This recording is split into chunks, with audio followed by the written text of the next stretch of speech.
Hi, I'm Dan Gable, and this is another episode of Big Agent in a Small Town. This week we're going to talk about insurance for carpentry contractors. So this will be a general overview of the coverages that would be most common if you were starting a carpentry business, or if you already have a carpentry business, to review these coverages and make sure you have the right coverages to protect your business.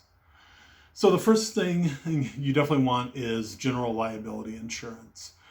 What that's going to do is if somehow there's property damage caused by the work that you've done, or bodily injury somehow all caused to your negligence in the work that you've done, and that's where general liability coverage is going to come in, and with insurance to help protect your business. The most common limits now normally are $1 million for any one occurrence and $2 million aggregate. You may have some places that will offer you lower limits. What you'll find is the cost savings is often minimal for that. And so that's why those have kind of become the standard limits now for that reason. Another thing too, if you're going to be doing commercial work, you'll often be required to name the building owner as an additional insured that you're doing work for as well too on a commercial project. And for more information on additional insureds in construction, please watch my prior video. I did it on that, where that goes a little more in depth. The next coverage that you want to think about as well is commercial auto. Obviously, you're going to have a truck or a van that you're driving, even to and from job site, that kind of thing. And you want to make sure that you have the right auto liability and physical damage coverage if needed to cover the vehicle itself. Again, normally on commercial auto policies, we look at a liability limit of around $1 million there. One thing I do recommend looking into, if you're a newer business and you're using your personal truck in the business as well too, you may think that you're covered just with your personal auto policy. You definitely check with your personal auto carrier before assuming that you have coverage using your truck for or the business. And either way, you may be better off looking at a commercial auto policy anyway, just to make sure you have the right protection for the business.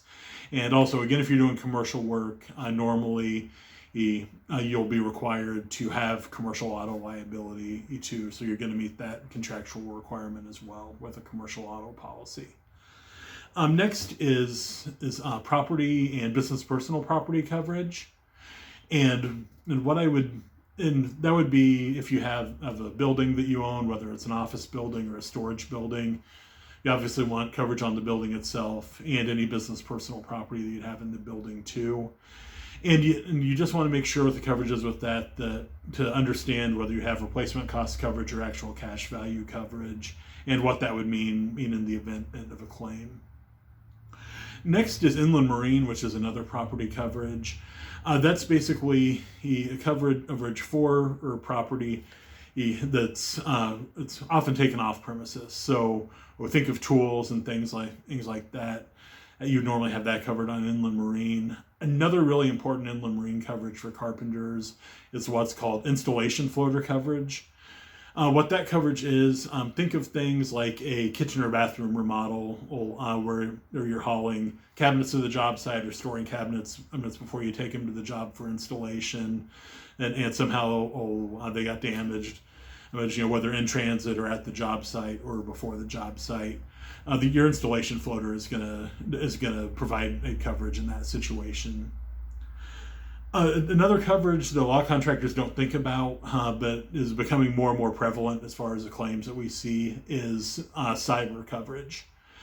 And the most common instances for contractors are fraudulent invoices or wire transfers. You get an email with an invoice that looks legit for materials, especially with the cost of materials going up exponentially. Those bills are also higher and higher. Or you pay the bill, you find out after the fact that it was fraudulent, and now you're left holding the bag. A cyber policy can help respond to that type of claim.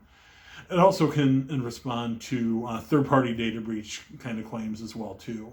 So again, more in the commercial scenario, let's say that you've done a renovation project for a small medical office or an accounting office, and someone hacked into your computer system and somehow was able to gain access to your or client's computer system and has stolen personal medical or financial information, and the breach into your system is what ultimately caused that. You can look at large third-party damages with that too, and a cyber policy provides protection for that. Probably the most important coverage for carpenters is if you have any employees working for you, is workers' comp coverage. What that is a no-fault coverage from $1 that will pay if any employees is working for you or injured while on the job. Obviously, carpentry can be a higher hazard industry, and injuries can be likely sometimes. And so it's extremely important to have that coverage to protect yourself and your business.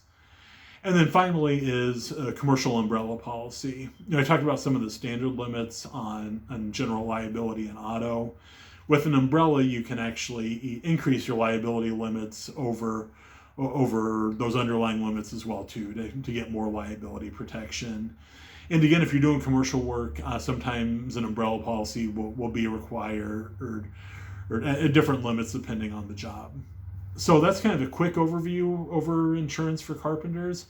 If you currently own a carpentry business or are thinking about it and have any insurance questions, I would love to help you. Please call or text me at 217-932-2267 or by email at Dan, D-A-N, at ShoreMurphyCasey, ShoreMurphyCasey.com.